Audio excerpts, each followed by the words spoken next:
after listening to that great introduction, you expected someone to come in here 10 feet tall. Yeah. Well, I used to be 10 feet tall, but the burdens of the world wore me down. So, I think I'm better off without this microphone. However, that's better. That's better. You don't hear me, that's it. I was asking myself, now, what is it that I can tell you? You've heard from two courageous young people.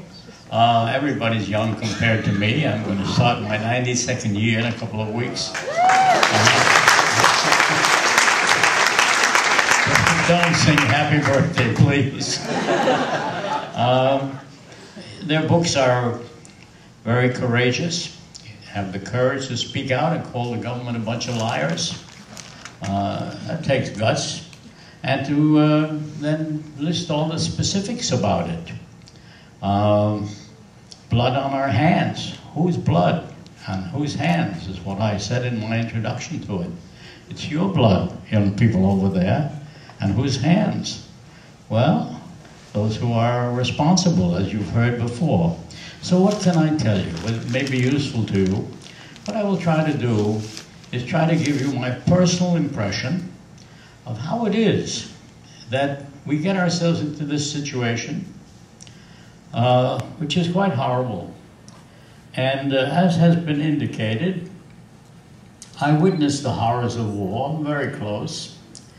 When the war was over, I was a sergeant of infantry. They gave me 5 battle stars for not being killed or wounded, which I thought was a nice idea. I had seen the horrors, which are really indescribable. If there are any Nazi survivors in the audience here, they'll know what I'm talking about. Concentration camp survivors. The inhumanity of human beings to other human beings. And of course, that made a great impression on me. And I think the first thing is to understand the mentality of the people who made it possible. Because the mentality is not limited to one particular country or one type of people. And I thought I'll talk to you about someone you've probably never heard of in a trial you probably never heard of till Sandy mentioned it here in passing.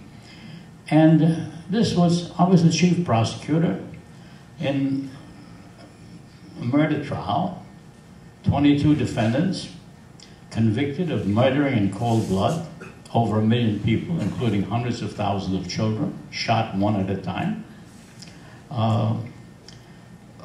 What kind of people are these? The lead defendant was a gentleman. I use the term advisedly. No, gentleman, SS General Otto Ohlendorf, Dr. Otto Ohlendorf, father of 5 children. I'm sure he was polite to everybody. I'm sure he was kind to his cats and dogs. And he had sent back, as had all the other commanders of 3,000 men who every day went out and murdered Jews and gypsies and other perceived opponents.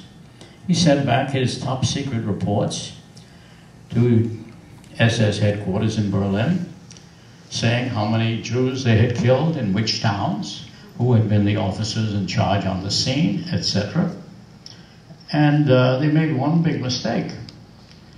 We captured it, the records of the murders. One complete copy. The rest of them were pretty well destroyed. Pieces were scattered here and there.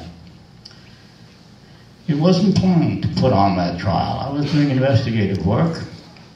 The man in charge of these subsequent trials, which followed the trial where Jackson was the chief prosecutor, was a distinguished lawyer who was designated general for the purpose of the trial, Telford Taylor. And he was responsible for the 12 subsequent trials, which sought to cover the entire hierarchy of German society, because you couldn't kill that many people and conduct that kind of a war without support of the industrialists who provided the money, built Auschwitz, for example, I.G. Farben, maker of Bayer aspirin, by the way, to bring it right home, and the doctors who performed medical experiments on concentration camp inmates, and the lawyers who perverted justice. You remember the film, judgment at Nuremberg, Spencer Tracy, Marlene Dietrich, Jonathan Schell, all that. We wanted to show how it happened.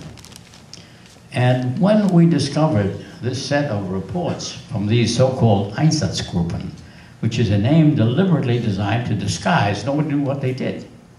It means literally injection groups, action groups. I felt, I was collecting the evidence for all of the trials, that we ought to put on another trial. And General Taylor said, we haven't prepared it, the Pentagon hasn't approved it. We can't do it. And I said, you can't let these guys go. I had won a scholarship at Harvard Law School on my exam on criminal law. I had always been interested only in crime prevention as a career. I didn't want to be a cowboy or an engineer. I wanted to be crime prevention. That was my thing, because I was raised in the midst of a heavy crime area as a young boy. And he said, well, can you do it in addition to your other work? And I said, sure. Okay. So I became the chief prosecutor. And I rested my case in 2 days. Lest you think it was one of the quick trials, we gave the defendants every piece of evidence I intended to put into evidence 30 days before trial. I gave them as much time as they wanted to their evidence in rebuttal. Took about 5 months. Their alibis didn't stand up. So let me tell you what this nice man, Mr. Ollendorf, father of 5 children, Dr. Otto Ollendorf, explained why it was that he reported that 90,000 people had been killed, murdered. They never used the word murder. Had been eliminated, had been transported, had been removed, and so on. Why he had done that? And he said, well, it was self-defense. What do you mean self-defense? Germany attacks Poland, Norway, Holland, Sweden, France. Nobody attacked Germany. Where's the self-defense? Well, he said, we knew that the Russians were planning to attack us. The Soviets were planning to attack us. So we had to attack them in self-defense. Well, why do you kill all the Jews? Well, everybody knows the Jews were in favor of the Bolsheviks. So you have to kill all the Jews too. Well, why the little children? Why do you kill all the little children? Well, if they grow up and they become enemies of Germany when they find out what happened to their parents, that would be dangerous, so we better get rid of them too. He's saying to me, well, don't you see the logic of it all? And so he explained that, and he said, look, and I said, didn't you have any qualms about killing all these people, these little children and all that? No, he said, because we relied on the head of state, Hitler. He had more information than I had, and he told us that the Soviets planned to attack, so it's necessary in self-defense. The Germans call it putative Notstand, which literally translated means presumed self-defense. In our military jargon here, we call it a preemptive first strike, which is part of the policy of the United States government today. If you read the quadrennial review of what the military is prepared to do, they have not precluded the possibility as a first strike by the United States in order to prevent a presumed attack from another side. That argument was considered by 3 fairly learned American judges at Nuremberg, and they sentenced Mr. Ollendorf and 13 others to death by hanging. So it's a little difficult for me to read the quadrennial defense review of the United States and to find that my government is prepared to do the same thing for which I, in the name of the United States, arranged to hang a German war criminal. Well, after some deliberation, I decided that there was only one way to prevent this type of mass atrocity. I saw that in every war, women were being raped. It goes with it. It's part of the reward for the soldiers. When the Russians got into Berlin, it was hard to find anybody who hadn't been raped. It was part of the game. And the only way to deal with it is to stop war making itself. Quaint idea, radical idea maybe. Stop war making. Well, how do you stop war making? Is it possible? Well, I began to study. I read all books, and I wrote a lot of books, and wrote a lot of articles and lectures, and all of that is available free on my website there. So if you have really serious interest, if students over there, take a look. And pretty soon I learned that if you want to have a peaceful society, any society, whether it be in Boca or in Florida or in the United States or the world, you need three components. You need laws to define what's permissible and what's not permissible. You need courts in order to determine whether the laws have been violated, to serve as a medium for settlements as well. And you need a system of effective enforcement. To the extent that you have all three of those components, you have relative tranquility. To the extent that they're absent, you have disturbances. Now, in Boca, for example, or wherever you may have come from, crimes exist. You prohibit murder, and there still are murders. But how many more murders would you have if you said, well, murder is a crime, but it's not punishable? There's no court to punish you. Would you have more or less murders? Well, everybody who's reasonably intelligent says, well, of course you'd have more murders, because we know, as a criminologist or as a person with common sense, if you want to deter a crime, what you do is you try to persuade potential criminals that if they do that, they're going to be hauled into court and have to explain it. It is the policy of the United States to do just the opposite. We have guaranteed that no American will be tried for the supreme crime of aggression, which Justice Jackson, somebody said talk about Jackson, one of the great American jurists, persuaded the International Military Tribunal and the United Nations, which unanimously affirmed the principles, that aggressive war was the supreme international crime because it incorporated and brought in all the other crimes: mayhem, murder, rape, pillage, burning, desecration. All that takes place in war. It is a supreme international crime because I've been a fighting soldier. So why is it that the United States, which said law must apply equally to everyone, that was Justice Jackson, he read you the statement here, our Supreme Court building, engraved, equal justice under law, our Pledge of Allegiance, liberty and justice for all. What happened? How come? Well, in the international sphere, the international law is just beginning. It was just something which we didn't have 200 years ago at all. So we have started on that. International courts.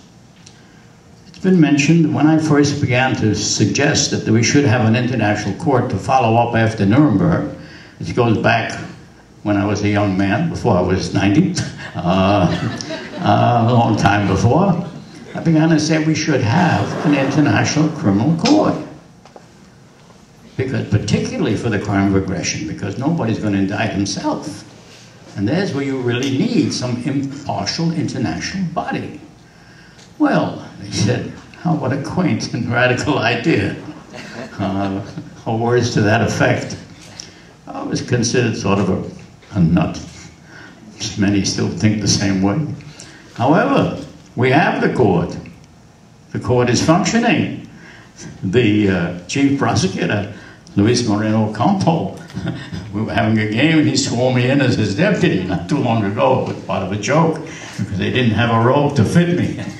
And he had one especially made. And my employment contract provided for my salary of 0. I didn't know it was in euro or in dollars. However, we have the court, and the court is functioning. Has its faults. I'm very well aware of them, and so is he. It's a difficult thing to do, to have an international criminal court, which is going to take people for, let's take Darfur, rape. When a woman goes out to get a little piece of wood for her fire, she can expect to be raped before she gets home. Gang raped. That's building on the Japanese custom of taking the captive women and putting them into brothels to be gang raped, and then they call it comfort women. I don't know what's comfortable about that. Every time I see a Japanese diplomat, I ask him, would your wife like to be comfortable? Have a gang raped a little bit, you know, and they deny, you know, responsibility for that. So we are still lacking in the 3 components: law, courts, and enforcement. We have a law. The Rome Statute laid down that genocide is a crime. I knew Raphael Lemkin, who invented the term genocide, and I deliberately used it in the opening paragraph in my Einsatzgruppen trial, which you can find on my website too. We have begun to try people for war crimes, genocide, one has already been convicted, crimes against humanity, which was also a new idea. I knew René Cassin, who was a lawyer from Paris who fled with de Gaulle, and he invented the Universal Declaration of Human Rights, where he got the Nobel Prize. And we have a court that's beginning to function. We still have no enforcement. So the 3rd leg of the stool is completely missing. The other 2 legs are weak. And as a result, people say, doesn't work, we don't need it. Well, logically, if you have a 3-legged stool, you have to strengthen the weak ones and build the 3rd one. And until you do, you better not try to stand on that stool. So we have failed as a nation, and I talk down to the young people, to build the institutions which are absolutely essential for a peaceful world order. We are beginning to move in that direction. So don't be discouraged. And the things I mentioned, the names of people like René Cassin and Raphael Lemkin, takes one individual, one brave person. We have 2 brave ones here who've written books. You should buy their books. Give them to your friends. Give them to your enemies. We have failed to build the institutions that we need, but we are advancing in that direction. I had a big disappointment several weeks ago, a couple months by now. I was invited to come to Germany, to Berlin, to receive the Iron Cross, which is their Medal of Honor. If you've seen pictures of Goering or General Rommel, they always had that cross hanging around their neck, you know. Great stuff, and it was a great honor. And they gave me that. I had some hesitation about accepting it because I wasn't exactly enamored of what the Nazis did, but I felt it would be unfair to turn down the new generation, which is different, and hold them accountable for what their elders did. And I was proud to accept that on behalf of the Nuremberg principles. And from there, I went to Kampala, been mentioned by Sandy, where we had a big conference to review the statute, the Constitution for the International Criminal Court. When it had come up in Rome, about 10 years ago, the United States was trying to kill the idea of aggression being put in as a crime at all. They didn't succeed. Most nations, particularly the small nations, said, we are ready. We don't go to war. Liechtenstein and Switzerland are not going to attack anybody. The United States said, no way. And China said, when you do, come see me. We're a sovereign state. And the others said similar things. Those who had the power said, you show us the way. And we said, no way. We don't want it in. And although the audience of 150 nations or whatever was there was overwhelmingly in favor of the court, the United States voted against the whole thing, together with Libya and Syria and a few other nations which we had condemned as rogue states. There were altogether 7 of them. They didn't specify them, so it's a guess. So now it came up again in Uganda. I come in being honored by Germany, some of whose leaders I had a hand in hanging them. And the Germans say, you were right.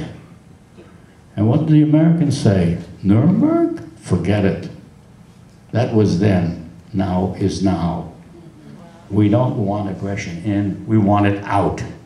Now that scares the hell out of a lot of people in the world, because we are a very powerful nation. Not only militarily, but when the United States says no, and they are a recipient of economic aid from the United States, including aid to their military to help us fight against drug traffickers, and we say we don't like it, they try to follow Uncle Sam, not to say anything about Israel, which marches lockstep. The Israeli ambassador, who was president of these negotiations, sent me a personal letter of apology. They had to follow the US lead. And the United States said no. Now, why is that? Now we come back to my friend Rosendorf. And I know the people in the government, Harold Kohl, very fine fellow, good legal counsel, he's legal counsel.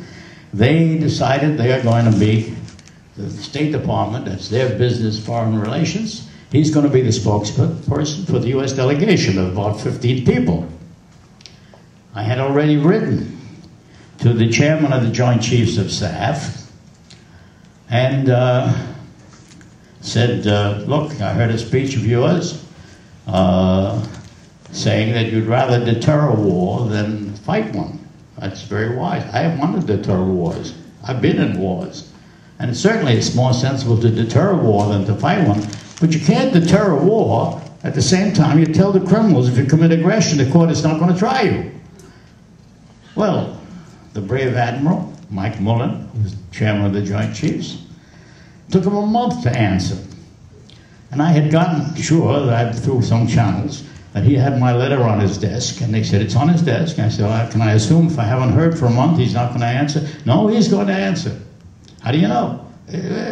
I've seen the letter. It had cleared all the channels. So the heroic Mullen, who I think is a very intelligent and able guy, says, oh, Ferencz, we love you. We love you. A grateful nation. I had a letter from Truman. Grateful nation thanks you. Mimeograph copy. We really love you for all your service to your country in Nuremberg and so on. But there's a legal problem involved here. We don't do legal. That's the State Department thing. So it goes over, he passes the buck. All right. Why? I talked to Harold Kohl. He said, well, you know, there are all kinds of ambiguities inside. The law is not very clear. And the law itself has a provision in it. I think it's impossible to convict anybody under the statute as it is, without any changes, because it says, if you don't agree to be tried for aggression, you're not subject to the jurisdiction of the court. What could be easier? Another one, if you want to try him in his own country, the court has no jurisdiction. You try him. If you give him a fair trial, that's the end of it. I said, look, all you have to do is add a sentence to our criminal code, federal criminal code, which says any crime listed in the statute of the International Criminal Court is punishable in the courts of the United States. You do that, the ICC, the International Criminal Court, has no jurisdiction. First thing the prosecutor has to say is his own country ready to try him? If so, under the rules, under the Constitution, it's got to go. The United States is not going to do that. You know why they're not going to do that? Because people like John Bolton and the late Jesse Helms have said explicitly, we're against the International Criminal Court. Who do they think they are, to try us Americans? We are noble, we are fine, we are lovely. And I hear we are Rosendorf. So they don't want it. They don't want the rule of law. And all this stuff about Nuremberg and about the United Nations ratifying it, confirming the validity of the Nuremberg principles, is repudiated by a significant number of Americans. And any treaty to be enforced requires consent by 2/3 of the Senate.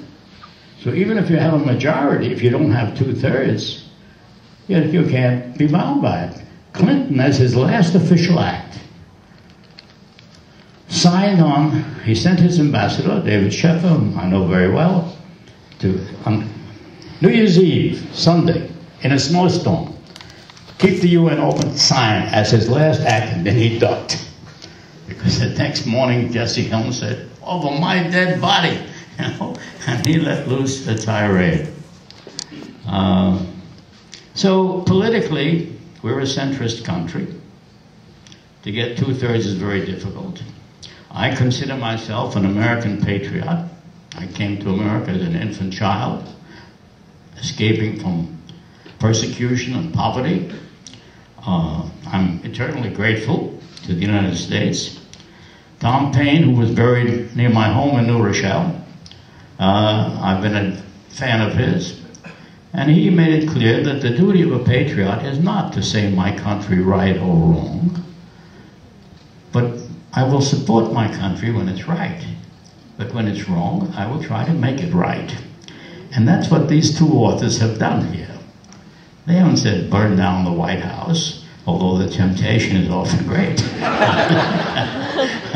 But I don't think we have quite reached the point yet of being Cairo on the Potomac. But we may be there, because I've given up hope for the diplomats. I've given them a lot of pep talks at all of these meetings. I'm honored, I don't know why, but anyway, I give them a pep talk, and they say, great, great speech. I did it before we got to Kampala too, at a big event, oh, it's fantastic. What I told them in essence was this. I said, by what right? 50 million people got killed. Swanson says it's 70 million. It may be right. And nobody knows how many people die in war. I've seen it. We've shoveled bodies into a hole. We didn't count them. 50 million people die, and we try to set up a system of law. By what right do you now throw it out the window and treat it as garbage? By what right do you betray the hopes of the young people that they won't have to go through the same thing? And I lace into them. And Kofi Annan is there, and Ban Ki-moon is there, and all the ambassadors are there, and they come up and they slap me on the back. Hey, that was great, Benny boy, and all that. And then they vote no. They follow the lead of the United States. And so they postpone any consideration of this matter until 2017. They always ask me, how old am I? Harold Koch says, by that time I'll be out of office. He doesn't say you'll be out of office too. And so there we are. We have a difficult world. And really it's up to the young people. And there are a few young people here. I mean, of course, compared to me, everybody's young. It's up to the young people. If you read the books which have been written here and you say that's right, then do the right thing. Do it as best you can. If it comes to a point where you cannot persuade your politicians through reason that what they are doing now is a disastrous policy, they're spending $2 billion every day on the military. We have a stronger military than every nation in the world combined. What for? The country is on the verge of bankruptcy. We are denying people the elements of health and education by wasting our money. It's been pointed out by Dave Swanson as well. If you cannot reach them through reason, then you have to take to the streets. What else can we do? Now, America is a great democracy. And in every democracy, it's normal, and it should be that way, that people have differences of opinion. But a democracy can only work if people are being told the truth. Democracy is, as I told the American Bar Association at their annual meeting a few years ago in Washington, the duty of lawyers to get to the truth. You cannot run a country as Goebbels did, feeding the public a pack of lies to frighten them that they are being threatened by the Bolsheviks and their little children. So it's justified to vilify them all and go around and kill people by the millions. You cannot do that. It's not logical, it's not decent, it's not moral, and it's not helpful They don't succeed in what they're trying to do. So if you study books like the two which I've agreed to come here because I agreed with the message of the books. I didn't come here for the, what do we get, a bagel or what do we get at the end of this? So what have you got to do now? Well, the students study the books. You can begin with my website. It'll take you 20 years to read it. But study this out. Make up your own mind. What kind of a world do you want? Do you want a world where the resources of the country are spent on actions which have been described here? You send an unmanned bomber from Colorado and it hits in a little village somewhere in Pakistan and it kills 20 innocent people. What is the effect of that? Everybody who's been killed, even if you hit the bad guy in the middle of it, usually you miss, even if you hit him, the other 29, they're going to hate Americans. They're going to die killing every American they can because that's the only thing they've got is a feeling of vengeance. There is no court to bring to justice these people. And I'm a lawman.